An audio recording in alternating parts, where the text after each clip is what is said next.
ನಮ್ಮಪ್ಪ ಜೀವನವನ್ನು ಸರಿಯಾಗಿ ನಡೆಸದೇ ಇರೋದ್ರಿಂದ 60 ಎಕರೆ ಭೂಮಿನೂ ಮಾರಿದ.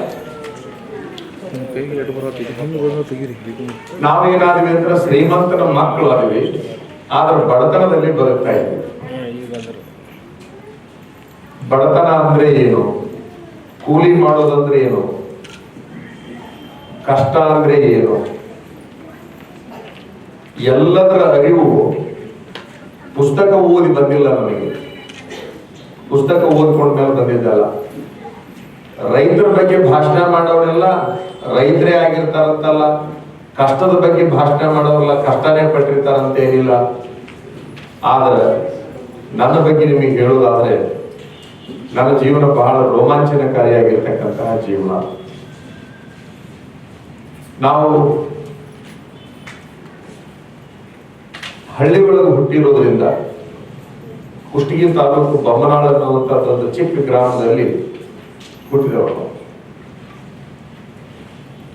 ನಾವೆಲ್ಲ ನಮ್ಮ ಗೆಳೆಯರು ಕೂಡ ಆ ಗೆಳೆಯರು ಸಗಣಿ ತಂದುಕೊಂಡು ತಿಪ್ಪಿಗೆ ಹಾಕಕ್ ಹೋಗ್ಬೇಕಾದ್ರೆ ನಮ್ಮ ಅಜ್ಜನ ಕಾಲಕ್ಕೆ ನಾವು 16 ಎತ್ತಿದ್ವು ಅಂತ ಕೇಳ್ತಿದ್ವಿ.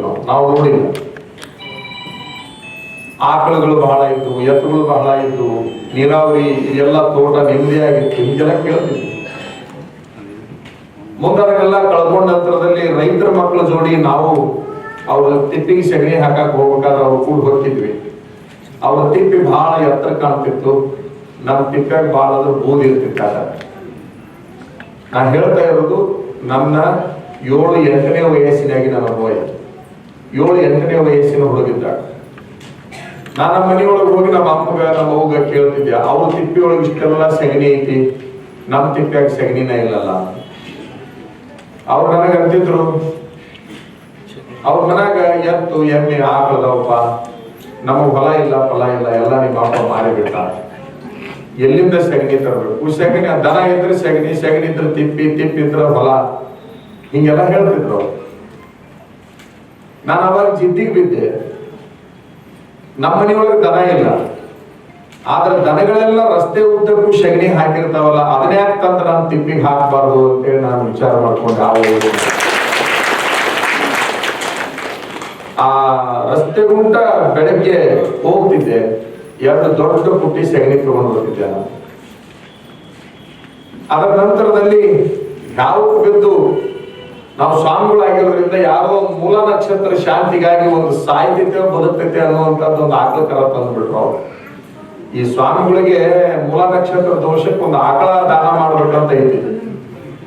ನಮ್ ಜನರು ಎಷ್ಟು ಶಾನ್ಯರಾಗ್ಯಾರಪ್ಪ ಅಂತಂದ್ರ, ಈ ತಾಮ್ರದ್ದು ಒಂದು ಆಕಳ ಸಿಗ್ತೈತಿ, ಜೊಂಬರು ಬೆಳೆದು ಅದ್ರ ತಳಗ್ ಕರ ಇರ್ತೈತಿ, ಅದನ್ನ ದಾನ ಮಾಡಕ್ಕೆ ಅಂದ್ರೆ ಆಕಳ ಕರ ಕೊಟ್ಟಂಗ ಆಗ್ಬೇಕಾದ್ರೆ ಈಗ ಸಗಣಿ ಹಾಕೋದು ಅಲ್ಲ, ಹಿಂದಲ್ಲ, ಜೊಂಬರು ಬೆಳೆ ಆಕಳ ಸಗಣಿ ಹಾಕತ್ತ ಕೊಡಂಗಿಲ್ಲ. ಅದ್ರ ಕೊಡೋರು ಯಾವನೋ ಒಬ್ಬವ ಅವನ ಮನ್ಯಾಗ ಉಣ್ಣಿ ಹೆಂಡಿ ಸಾಯುವಂತ ಒಂದು ಆಕಳ ಕರ ಆಗಿತ್ತು, ಅದನ್ನ ಕೊಟ್ಬಿಟ್ಟ. ನೀವು ನಂಬುತ್ತಿರೋ ಬಿಡ್ತೀರ, ನಿಮಗ್ ಬಿಟ್ಟಿದ್ದು ದೇವರಿಗೆ ಬಿಟ್ಟಿದ್ದು. ನಾನು ಆ ಕರಾನ ಹೆಂಗ ಮೇಯಿಸಿದೆ ಅಂದ್ರೆ ಜನ ಎಲ್ಲ ನಿಂತು ನೋಡೋರು ಹಂಗ ಮೇಯಿಸಿದೆ. ನಾನ ಜವಾಬ್ದಾರಿ ತಗೊಂಡು ಮೇಯಿಸಿದೆ. ಮುಂದೆ ಕಟ್ಟಬಂತು, ಇಳಿತು. ನಾನು ನನ್ನ 8ನೇ ವಯಸ್ಸು 9ನೇ ವಯಸ್ಸಿನೊಳಗ ನಮ್ಮ ಮನೆಯವರಿಗೆ ಹಾಲು ಕೊಟ್ಟಿದ್ದೀನಿ, ನನ್ನ ಹೊಲಕ್ಕೆ ಸಗಣಿ ಕೊಟ್ಟಿದ್ದೀನಿ ಅನ್ನುವಂತ ಹೆಮ್ಮೆ ನನಗೆ ಆ ವಯಸ್ಸಿನಾಗ. ಅದರ ನಂತರದಲ್ಲಿ ಹುಡುಗುಲಿ ತಪ್ಲ ಅಂತ ಏನಂತೀವಿ ನೀವು, ಹೊನ್ನ ಹುಡುಗುಲಿ ಅಂತೀರಿ, ನಾವು ಹುಡುಗುಲಿ ಅಂತೀವಿ. ಅದಕ್ಕೆ ಇನ್ನೊಂದು ಏನೇ ಹೆಸರು ಐತಿ, ಅಲ್ಲ ಹಾ ಬಂಗಿ ಬಂಗಿ ಬಂಗಿ ಅಂತ ನಮ್ಮಲ್ಲಿ ಅದು ಬಹಳ ದೊಡ್ಡಾಗಿತ್ತು. ಆ ತಿಪ್ಪಿ ಒಳಗೆ ಸಗಣಿ ಕಡಿಮೆ ಆಕೈತಿ ಬಾ ಅನ್ನೋ ಸಂಕಟಕ್ಕೆ ಅದನ್ನೆಲ್ಲ ಬಳಕೊಂಡು ಬರ್ತಿದ್ವಿ ನಾವು. ಅಂದ್ರೆ ದೊಡ್ಡ ದೊಡ್ಡದೊಂದು ಜಮಖಾನದಂತದ್ದು ಛಲದಂತ ತಗೊಂಡು ಹೋಗಿ ಆ ತಪ್ಪಲ ಬಳ್ಕೊಂಡು ಬಂದು ತಿಪ್ಪಿಗೆ ಹಾಕೋದು, ಆ ತಿಪ್ಪಿ ಮೇಲೆ ಸಗಣಿ ಹಾಕೋದು, ಹಿಂಗ ತಿಪ್ಪಿ ಬೆಳೆಸುವಂತ ಒಂದು ಕಲ್ಪನೆ ಇತ್ತು. ನಾವು ಆಕಳಗಳನ್ನು ಮೇಯಿಸಿದ್ವಿ. ಅದರ ನಂತರದಲ್ಲಿ ಉಪಜೀವನಕ್ಕಾಗಿ ಹೆಣ್ಣು ಮಕ್ಕಳ ಜೋಡಿ ಕಳೆ ತೆಗಿಯಾಕ ಹೋಗೋದು, ಹೆಣ್ಣು ಮಕ್ಕಳ ಜೋಡಿ ಮೆಣಸಿನ ಹಣ್ಣು ಹರಿಯಾಕ ಹೋಗೋದು, ಕಾಯಿ ಹರಿಯಾಕ ಹೋಗೋದು, ಇವೆಲ್ಲ ನಾನಾ ತರದ ಕೆಲಸ. ನಾವು ಸಣ್ಣ ಹುಡುಗರಿದ್ದಾಗ ಸಿಂಗಾ ಕೀಳಾಕ ಹೋಗ್ಬೇಕಂದ್ರೆ ಅವಾಗ 125 kg ಹಾಕಿದ್ರು ಒಂದು ಚೀಲ ಹಾಕಿರ್ತಾರು, ಕರೆ ಹಾಳಿ ಚೀಲ ಅಂತ ಅಂತಿದ್ರು ಆಗಿನ ಕಾಲಕ್ಕೆ. ಅಂದ್ರೆ 125 kg ಚೀಲವನ್ನ ಹೊರವ್ರು ಇದ್ರು ನಮ್ಮಲ್ಲಿ. ಈಗ ಅದು ಎಲ್ಲಿಗೆ ಬಂದೈತಪ್ಪ ತೂಕಂದ್ರೆ 25 kg ಬಂದೈತಿ. 25 kg ಚೀಲ ಬಂದವ, 25 kg ಹೊರವನ್ನ ಗಂಡಸ. ಈಗ 25 kg ಹೊರತ ನಮ್ಮ ಮಮ್ಮಿಗೆ ಅನ್ನೋ ಖ್ಯಾತ ಪರಿಸ್ಥಿತಿ ನಮ್ಮ ಜನರಿಗೆ ಬಂತು. 25 kg 125 kg 1 ಕ್ವಿಂಟಲ್ 25 kg ಶೇಂಗಾ ಹರಿದ್ರೆ ಎಷ್ಟು ಕೊಡ್ತಿದ್ರು ಅಂದ್ರೆ ₹2.50 ಕೊಡ್ತಿದ್ರು ಒಂದ್ ಚೀಲ. ₹2.50. ನಾ ಹೇಳ್ತಾ ಇರೋದು ಯಾವಾಗ ಅಂದ್ರೆ 87-88 ಇಸ್ವಿ. ನಾವು ಅವಾಗ ಏನ್ ಮಾಡ್ತಿದ್ವಿ ಅಂತಂದ್ರೆ ಒಂದು ಮುಂಗು ಅಂತ ನಾವು ಕರಿತೀವಿ. ಇಲ್ಲೇನು ಮ್ಯಾಟ್ ಹಾಸ್ಯಾರಲ್ಲ, ಇಷ್ಟು ಅಗಲ ಇರ್ತಿತ್ತು. ಅದು ಈ ಬದುವಿನಿಂದ ಹಿಡ್ಕೊಂಡು ಆ ಬದುವಿನ ತನಕ ಇರ್ತಿತ್ತು. ಬೆಳಿಗ್ಗೆ ದೌಡ್ ಹೋಗಿ 6 ಗಂಟೆಗೆ ಹೋಗಿ ಒಂದು ಮುಂಗು ಕಿತ್ತು ಬಿಟ್ರೆ ನಮ್ಗೆ ₹1 ಕೊಡ್ತಿದ್ರು. ಒಂದು ಮುಂಗು ಕಿತ್ತು ಒಂದು ಚೀಲ ಶೇಂಗಾ ಹರಿದ್ರೆ ₹3.50 ಬರ್ತೈತಲ್ಲ ಅಂತ ಹೇಳಿ ಆ ಕೆಲಸ ಮಾಡಿದೆವು ನಾವು. ಬಹಳ ವಿಶೇಷ ಅಂದ್ರೆ ಈ ಗಂಡು ಹುಡುಗರಿಗೆ ₹1 ಕೂಲಿ ಕೊಡ್ತಿದ್ರು. ಸಣ್ಣ ಮಕ್ಕಳಿಗೆ, ಹೆಣ್ಣು ಹುಡುಗರಿಗೆ ಗಂಡು ಹುಡುಗರಿಗೆ ₹1 ಕೊಡ್ತಿದ್ರು. ಹೆಣ್ಣು ಮಕ್ಕಳಿಗೆ ₹2.50 ಕೊಡ್ತಿದ್ರು. ಗಂಡಸರಿಗೆ ₹5 ಕೊಡ್ತಿದ್ರು ಆ ಕೂಲಿ. ಆ ಸಂದರ್ಭದೊಳಗ ನಾನು ನಮ್ಮ ಅವ್ರು ಹೇಳಿದೆ, ಸಾಲಿ ಕಲಿತೀನಿ ನಾನು, ನನ್ಗಿಂತ ಹಿರಿಯವ ಸಾಲಿ ಹುಟ್ಟಿದ್ದ, ನೀನ್ ಸಾಲಿ ಕಲಿತಿ, ಸಾಲಿ ಕಲಿಯವಾಗ ಬಿಡವಲ್ಲ, ಅವನ ದೊಡ್ಡ ಒಬ್ಬನ ಕಲೀಲಿ ಅಂತ ಹೇಳಿ ನನಗೆ ಜಬರಿಸಿ ಅವನಿಗೊಬ್ಬಗ ಅಂಗಿ ಚೊನ್ನ ಪಾಟಿ ಚೀಲ ತಂದು ಹಾಕಿ. ಅವಾಗ ನಾ ತೀರ್ಮಾನ ಮಾಡಿದೆ, ಯಾವಾಗ ನೀನು ಅವನಿಗೆ ತಂದು ನನಗೆ ತಂದಿಲ್ಲ ಅಂದ್ರೆ ಇವತ್ತಿನಿಂದ ನಿನ್ನ ಅಂಗಿ, ನಿನ್ನ ಚೊನ್ನ, ನಿನ್ನ ಪಾಟಿ ಯಾವುದು ಬೇಡ ಅಂತ ಹೇಳಿ ನಮ್ಮೂರು ಬಿಟ್ಟು ಇಲ್ಲಿ ಹುಬ್ಬಳ್ಳಿ ಹತ್ರ ಇಂಗ್ಳಳ್ಳಿಗೆ ದುಡಿಯಾಕ ಹೋಗುವ ಹೆಣ್ಮಕ್ಳು ಕೂಡ ನಾನು ಹೋಗ್ಬಿಟ್ಟಿದ್ದೆ. 2.5 ತಿಂಗಳು ದುಡಿದು ಆ ₹75 ನನ್ನ ಅಂಗಿ ಚೊನ್ನ ಹೊಲಿಸಿಕೊಂಡು ಪಾಟಿ ಚೀಲ ತಗೊಂಡು ಸಾಲಿಗೆ ಹೋಗಿದ್ದೆ ನಾನು ಅಂತಕ್ಕಂಥ. ಇದು ಬಾಲ್ಯದೊಳಗೆ ಬೆಳೆದಿತ್ತು. ಕೃಷಿಯನ್ನ ಬಹಳ ಪ್ರೀತಿ ಮಾಡಿದೆ ನಾನು ಮಠಾಧಿಪತಿ ಆಗಿದ್ರು ಕೂಡ, ಮುಂದೆ ಮಠದ ಸ್ವಾಮಿ ಆದ ಮೇಲೂ ಕೂಡ, ಪಟ್ಟಾದ ಮೇಲೆ ಯಾವ್ದಾರ ಊರು ಸಭಾಕ್ ಹೋದೆ ಅಂದ್ರೆ ರಾತ್ರಿ ಮಠಕ್ಕೆ ಹೋದ ಕೂಡ್ಲೇನೆ ನನ್ನ ತಲೆ ಮೇಲೆ ಪಟಗ ತೆಗೆದಿಟ್ಟು, ಕಾಲಾಗಿನ ಅಂಗಿ ಬಿಟ್ಟು, ಎಲ್ಲವನ್ನು ರುದ್ರಾಕ್ಷಿ ಪದ್ರಾಕ್ಷಿ ಅವನ್ನೆಲ್ಲ ತೆಗೆದಿಟ್ಟು ರಾತ್ರಿ ನಾನು ನೀರು ಹಾಸಕ್ಕೆ ಹೋಗ್ತಿದ್ದೆ ಬಾಲೆ ಬಸೂರಿ. ಸ್ವಾಮಿ ಆದ್ಮೇಲೆ ಪಟ್ಟ ಆದ್ಮೇಲೂ ಕೂಡ ನೀರು ಹಾಸಿದ್ದೀನಿ, ಹೊಲ್ದಾಗ ಕಳೆ ತೆಗೆದಿದ್ದೀನಿ, ಎಲ್ಲಾ ಕೆಲಸ ಮಾಡಿದ್ದೀನಿ. ಬಹುಶಃ ಒಳಗೆ ನನ್ನ ಅಂಗಿ ಚೊನ್ನ ಹೊಲಿಸಿಕೊಂಡು ಪಾಟಿ ಚೀಲ ತಗೊಂಡು ಸಾಲಿಗೆ ಹೋಗಿದ್ದೆ ನಾನು ಅಂತಕ್ಕಂಥ. ಇದು ಬಾಲ್ಯದೊಳಗೆ ಬೆಳೆದಿದ್ದು. ಕೃಷಿಯನ್ನ ಬಹಳ ಪ್ರೀತಿ ಮಾಡಿದೆ ನಾನು ಮಠಾಧಿಪತಿ ಆಗಿದ್ರು ಕೂಡ, ಮುಂದೆ ಮಠದ ಸ್ವಾಮಿ ಆದ ಮೇಲೂ ಕೂಡ, ಪಟ್ಟಾದ ಮೇಲೆ ಯಾವ್ದಾರ ಊರು ಸಭಾಕ್ ಹೋದೆ ಅಂದ್ರೆ ರಾತ್ರಿ ಮಠಕ್ಕೆ ಹೋದ ಕೂಡ್ಲೇನೆ ನನ್ನ ತಲೆ ಮೇಲೆ ಪಟಗ ತೆಗೆದಿಟ್ಟು, ಕಾಲಾಗಿನ ಅಂಗಿ ಬಿಟ್ಟು, ಎಲ್ಲವನ್ನು ರುದ್ರಾಕ್ಷಿ ಪದ್ರಾಕ್ಷಿ ಅವನ್ನೆಲ್ಲ ತೆಗೆದಿಟ್ಟು ರಾತ್ರಿ ನಾನು ನೀರು ಹಾಸಕ್ಕೆ ಹೋಗ್ತಿದ್ದೆ ಬಾಲೆ ಬಸೂರಿ. ಸ್ವಾಮಿ ಆದ್ಮೇಲೆ ಪಟ್ಟ ಆದ್ಮೇಲೂ ಕೂಡ ನೀರು ಹಾಸಿದ್ದೀನಿ, ಹೊಲ್ದಾಗ ಕಳೆ ತೆಗೆದಿದ್ದೀನಿ, ಎಲ್ಲಾ ಕೆಲಸ ಮಾಡಿದ್ದೀನಿ. ಬಹುಶಃ ರೈತ ಅನ್ನುವಂಥದ್ದನ್ನ ಬಹಳ ಹೆಮ್ಮೆಯಿಂದ ಹೇಳಬೇಕು.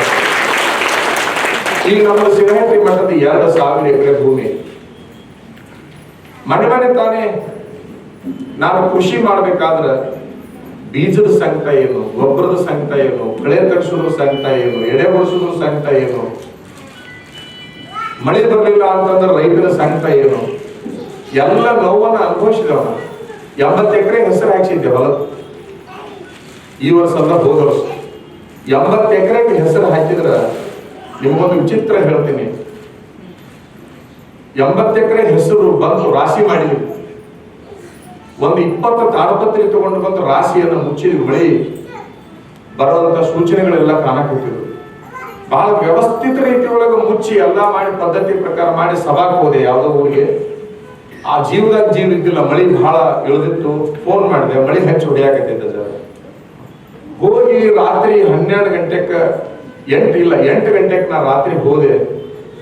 ಹೋಗಿ ನೋಡ್ತೀನಿ ಮಳಿ ನಿಂತಿತ್ತು. ತಾಡಪತ್ರಿ ತೆಗೀರಿ, ಕಾಳು ಹೆಂಗದ ನೋಡುದು ಅಂತೇಳಿ ತೆಗೆದ್ರ 25 ಕ್ವಿಂಟಲ್ ಹೆಸರು ಆಗ್ಲಿ ನೆನೆದು ಬಿಟ್ಟಿತ್ತು ಸ್ಥಳಕ್ಕೆ. ವಿಚಾರ ಮಾಡ್ರಿ ನೀವು ರೈತರಲ್ಲಿ. ಸಿರಹಟ್ಟಿ ಮಠ ದೊಡ್ಡ ಮಠ, 5 ಎಕರೆ ಮಠ ನಮ್ಮ ಮಠ. 25 ಕ್ವಿಂಟಲ್ ಮ್ಯಾಲಿರುವಂತಹದ್ದೆಲ್ಲ ರಾಶಿ ಸರಿ ಇತ್ತು. ಆದ್ರೆ 25 ಕ್ವಿಂಟಲ್ ಹೆಸರು ನೆನೆದು ಬಿಟ್ಟது. ಮಳೆಗೆ ಹೊಡಿತು ಅಂತಂದ್ರೆ ಹೋದ್ರ ಅಂತ 25 ಕ್ವಿಂಟಲ್ ಬೆಳೆದಿರುವಂತ ಆ ಸಂಕಟಕ್ಕೆ ಮಠದಾಗ ಏನು ಬಡ ಮಕ್ಕಳನ್ನ ಇಟ್ಕೊಂಡಿದ್ದೆ ಓದಾಕ ಅಂತ ಹೇಳಿ ರಾತ್ರಿ 8ಕ್ಕೆ ಯಾರು ಬರಂಗಿಲ್ಲ ತಮ್ಮ, ನೀವೇ ಇದನ್ನು ಉಳಿಸಿಕೊಡ್ಬೇಕು, ನಿಮಗೆ ಹಾಕುವ ಅನ್ನ ಇದು ಅಂತ ಹೇಳಿ ತಿಳ್ಕೊಂಡು ಅವ್ರನ್ನ ರಂಭಿಸಿ 75 ಹುಡುಗರು ನಮ್ಮ ಮಠದಾಗ ಅದಾವ ಬಡವ್ರ ಮಕ್ಕಳು. ಅವ್ರನ್ನೆಲ್ಲರನ್ನು ಕರ್ಕೊಂಡು ಮ್ಯಾಲ ಒಣಗಿದ್ದೇನಿತ್ತು ಅದನ್ನೆಲ್ಲ ಒಂದ್ ಕಡೆಗೆ ಹಾಕಿ 25 ಕ್ವಿಂಟಲ್ ಹೆಸರನ್ನ ನಾನು ಏನ್ ಮಾಡಿದೆ ಅಂತಂದ್ರ ಪ್ರತಿ ಒಂದು ರೂಮ್ನಾಗ ಹಾಕಿ ಫ್ಯಾನ್ ಹಾಕಿ ಬೆಳಗ್ಗೆ ಹರಿಯೋದ್ರೊಳಗ ಅದು ಮೊಳಕೆ ಆಗಲಾರ್ದಂಗೆ ಒಣಗುವಾಗ ನೋಡ್ಕೊಂಡೆ ಅಂತಕ್ಕಂಥದ್ದು. ಆದ್ರೆ 25 ಕ್ವಿಂಟಲ್ ಹೆಸರನ್ನ ಮೊಳಕೆ ಆಗುವುದನ್ನ ತಪ್ಪಿಸ್ಬೇಕಂತಂದ್ರೆ ಅದು ಎಷ್ಟು ಕಷ್ಟ ಅನ್ನೋದು ನನಗೆ ಗೊತ್ತು. ಇಂತಹ ಸಾವಿರಾರು ನೋವುಗಳನ್ನ ನಾನು ಅನುಭವಿಸಿದೆ. ಮನೆ ಕೊರೋನಾ ಬಂತು. ಆ ಕೊರೋನಾದೊಳಗೆ ಖಾಲಿ ಕುಂತ್ರೆ ಎಲ್ಲರೂ ನಾನ್ಯಾಕೆ ಖಾಲಿ ಕುಂದಿರ್ಬೇಕಂತೇಳಿ ನಾ ಏನ್ ಮಾಡಿದೆ ಅಂದ್ರೆ 250 ಆಕಳ ತಗೊಂಡ್ಬಂದೆ. ಎಲ್ಲ ದೇಸಿ ಆಕಳನೆ, ಜರ್ಸಿ ಅಲ್ಲ, 250 ಆಕಳ ತಗೊಂಡು ಬಂದೆ. ಅವಾಗ ಕೊರೋನಾದೊಳಗ ಆಕಳ ವೈದ್ಯರು ಸಾಕನವ್ರು ಬಹಳ ಮಂದಿ ಇದ್ರು, ಅದನ್ನೇ ಯಾವ ಮೀಸಬೇಕು ಅಂತ ಹೇಳಿ 100 ಎಮ್ಮೆ ತಗೊಂಡ್ಬಂದೆ. ಕೊರೋನಾ ಟೈಮ್ನಾಗನೇ 100 ಎಮ್ಮೆ 250 ಆಕಳ ತಗೊಂಡು ಬಂದೆ. ನಿಮಗೊಂದು ವಿಚಿತ್ರ ಸತ್ಯ ಹೇಳ್ತೀನಿ, 14 ಎಮ್ಮೆ ಒಮ್ಮೆಗೆ ಇಡುವುದು. ಒಂದು ರಾತ್ರಿ 3 ಎಮ್ಮೆ ಹಿಡಿಯಾಕತ್ತಾವ, ಯಾವನೂ ಇಲ್ಲ, ಮಳೆ ಹೊಡೆಯಾಕತೈತಿ, ಹಚ್ಚಿ ಮಳೆ ಹೊಡೆಯಾಕತೈತಿ, ಕರೆಂಟ್ ಹೋಗೈತಿ. 3 ಎಮ್ಮೆ ಏಕಕಾಲಕ್ಕೆ ಹಿಡಿಯಾಕತ್ತಾವ. 1 ಎಮ್ಮಿಗೆ ಮೈ ಹಾಯಾಕತೈತಿ. ಮೈ ಹಾಯೋದಂದ್ರೆ ರೈತರಿಗೆ ಗೊತ್ತಾಕೈತಿ. 2 ಎಮ್ಮೆ ನಾರ್ಮಲ್ ಆಗಿ ಹಿಡಿಯಾಕತ್ತಾವ, 1 ಎಮ್ಮಿಗೆ ಮೈ ಹಾಯಾಕತೈತಿ. ಒಂದು ಕಡೆಗೆ ಕರೆಂಟ್ ಇಲ್ಲ, ಇನ್ನೊಂದು ಕಡೆಗೆ ಮಳೆ ಒಬ್ಬ ವಾಜ್ಯದ ಅಂದ್ರೆ ಆ ಸಂಕಟ ವಿಚಾರ ಮಾಡಿದ್ರು. ಎಮ್ಮಿಗೆ ತೆಗ್ದು ತೆಗೆದು ಕಾಲು ಮುಂದಿನ ಕಾಲನ ತೆಗ್ಗಿನಾಗ ಹಾಕಿಸಿ ಅಲ್ಲಿ ಕಟ್ಟಬೇಕು. ಬಹುಶಃ ಬೆಳಗ್ಗೆ ಹರಿಯೋ ತನಕ ಕಷ್ಟಪಡ್ತೀವಿ. 3 ಎಮ್ಮೆ ಇಳಿದು ಅಂತೂ ಒಟ್ಟು 14 ಎಮ್ಮೆ ಇಳಿದು ಒಂದು ವಾರ 10 ದಿನದಾಗ 14 ಎಮ್ಮೆ ಕರ ಒಳ್ಳೆ ಚಂದ ಕಾಣ್ತಿದ್ವು ಇಳಿದಾಗ.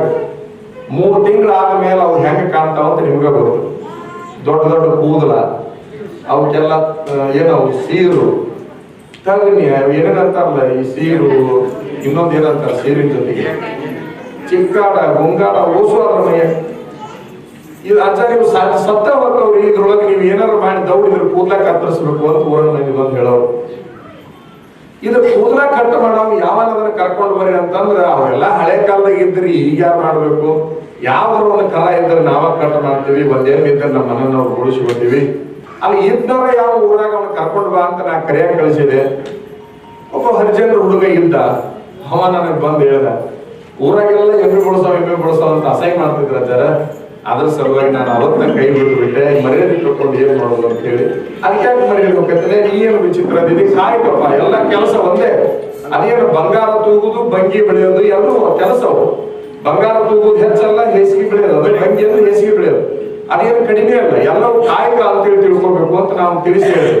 ನೀವೆಲ್ಲ ಹೇಳ್ತೀರಿ ಬಿಡ್ರಿ, ಅದ್ರ ಊರಾಗ ಮರ್ಯಾದೆ ಹೋಗುವಾಗ ನೀವೇನ್ ಹೇಳ್ತೀರಿ ಅಂತ.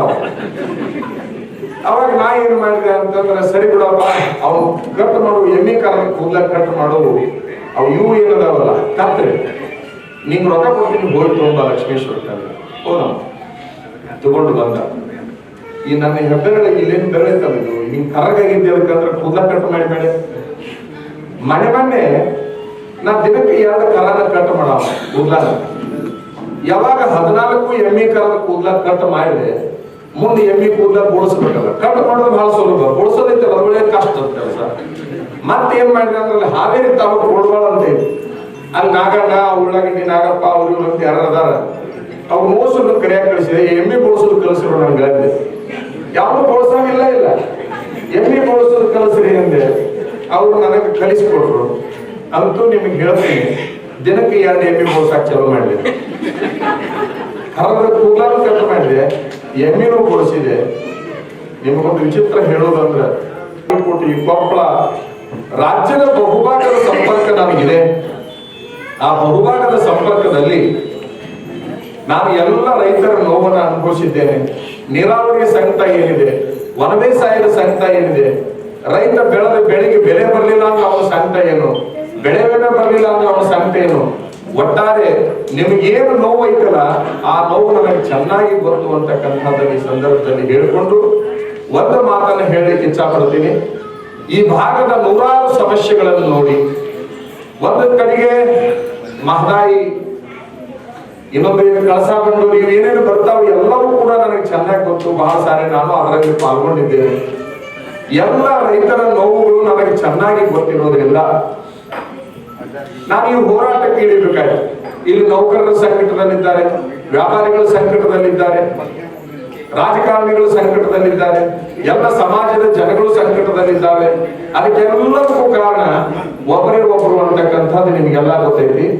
ಅವ್ರನ್ನ 20 ವರ್ಷ ನೀವು ಬೆಳೆಸೋ ಪ್ರಯತ್ನ ಮಾಡಿದ್ರು, 20 ವರ್ಷ ಅವ್ರು ನಿಮ್ಮನ್ನು ತುಳಿಯೋ ಪ್ರಯತ್ನ ಮಾಡಿದ್ರ ಹೊರತಾಗಿ ಬೆಳೆಸೋ ಪ್ರಯತ್ನವನ್ನ ಮಾಡೇ ಇಲ್ಲ ಅಂತಕ್ಕಂಥದ್ದು ಬಹಳ ದುರಂತ. ಅಂದ್ರೆ ಸದಾಕಾಲ ಪ್ರಧಾನಮಂತ್ರಿಗಳ ಜೊತೆಗೆ ಇರತಕ್ಕಂತಹ ವ್ಯಕ್ತಿ ಈ ನಾಡಿನ ರೈತರಿಗೆ ಒಂದಿಷ್ಟು ಏನು ಬೇಕಾಗಿದೆ ಅನ್ನುವಂತಹದ್ದನ್ನ ಕಣ್ಣು ತೆಗೆಯುವಂತಹ ಕಣಿಕರ ಆ ವ್ಯಕ್ತಿಗೆ ಬಾರದೇ ಇರುವಂತಹದ್ದಕ್ಕೆ ಇಂತಹ ನೂರಾರು ಸಮಸ್ಯೆಗಳನ್ನು ನೋಡಿಕೊಂಡು ನಾವು ಹಿಂಗ ಒಂದಿಷ್ಟು ಇದನ್ನು ಸ್ವಲ್ಪ ಅಳಿಗಾಡಿಸಬೇಕು ಅಂತೇಳಿ ಒಂದು ಸುದ್ದಿಗೋಷ್ಠಿ ಮಾಡಿದ್ರೆ ಬಹಳ ಗಮನಿಸಬೇಕಾಗಿರುವಂತಹ ವಿಚಾರ ಅಂದ್ರೆ ರಾಜ್ಯ ರೈತ ಸಂಘದ ಅಧ್ಯಕ್ಷರಾದ ಮೇಟಿಯವರು, ಕುನ್ನೂರವರು, ಪಾಟೀಲ್, ನನ್ನ ಸಿದ್ಧಯ್ಯ, ಎಲ್ಲರೂ ಇವು ಓಸರು, ಇವು ನನ್ನ ಸಂಸ್ಥೆ ಯಜಮಾನರು. ನಿಮ್ಮ ಹೆಸರು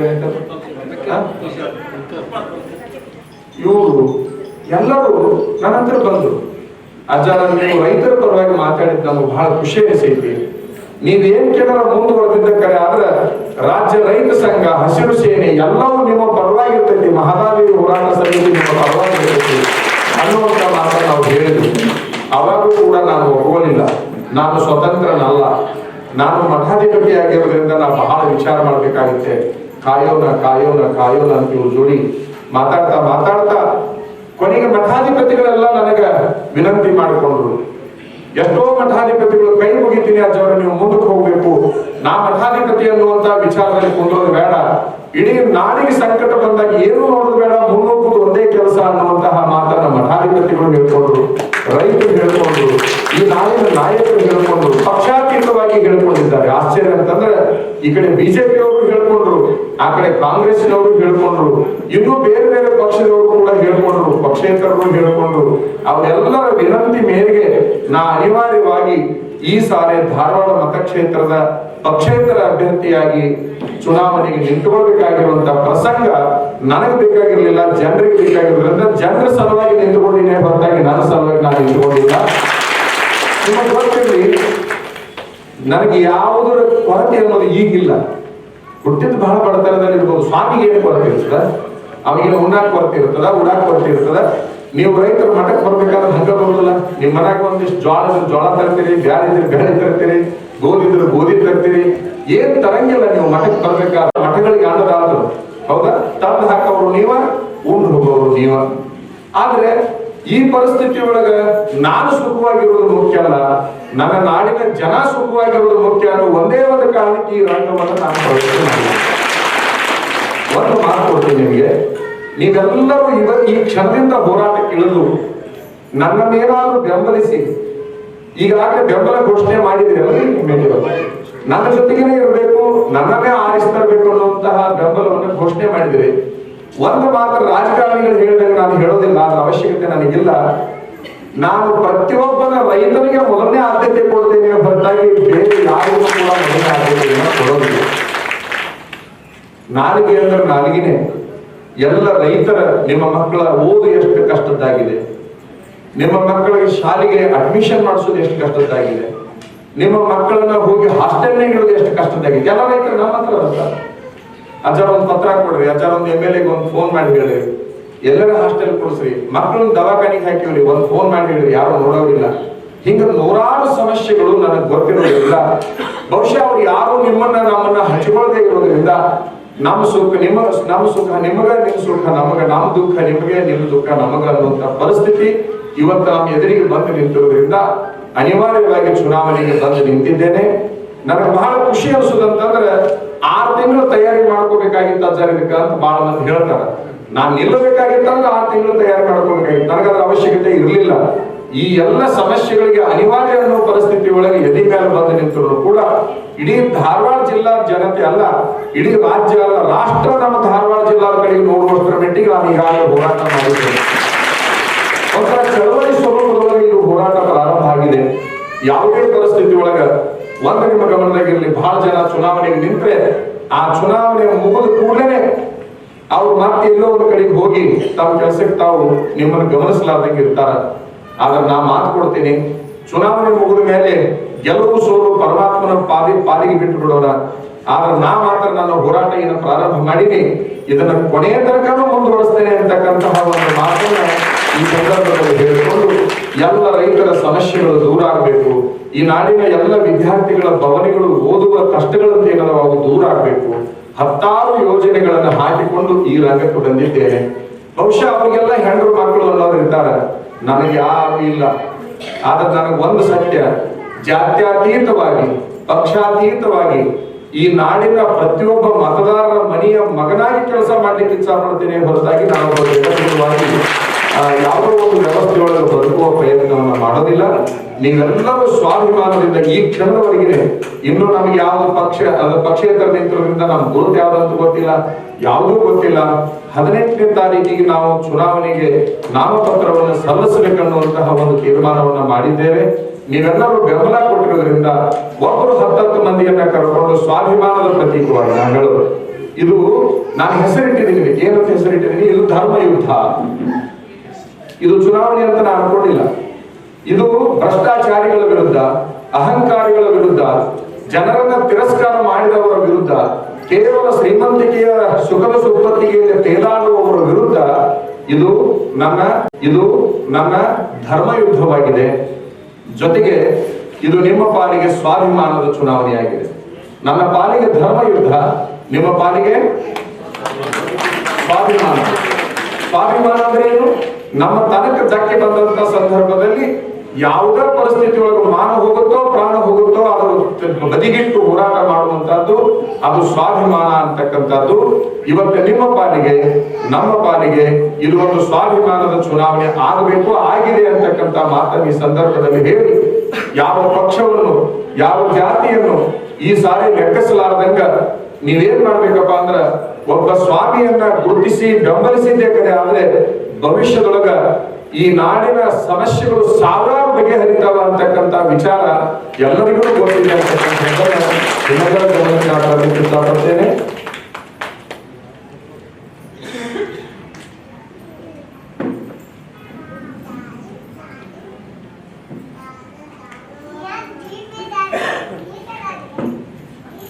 ನೋಡಿ, ಇಲ್ಲೊಬ್ರು ಚೀಟಿ ಕಳಿಸಿದ್ದಾರೆ.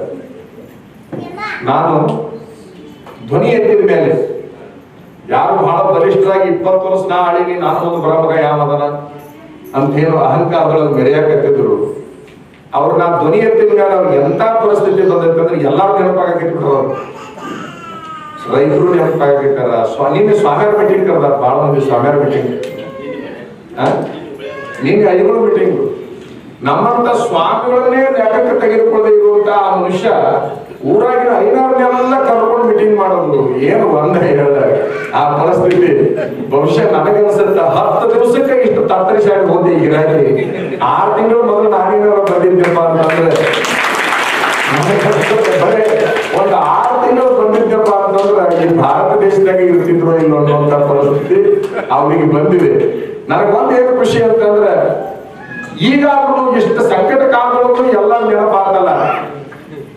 ಒಂದಿಷ್ಟು ನಾನು ಮುಂದೆ ಬಂದಿದ್ದು, ನಾನು MLC ಇದ್ದೆ ಆಚಾರ ನನ್ನ ಪರಿಸ್ಥಿತಿ ಹಿಂಗಾತು, ನಾ MLA ಇದ್ದೆ ಆಚಾರ ನನ್ನ ಪರಿಸ್ಥಿತಿ ಹಿಂಗಾತು, ನಾ MP ಇದ್ದೆ ಆಚಾರ ಹಿಂಗಾತು ನನ್ನ ಪರಿಸ್ಥಿತಿ.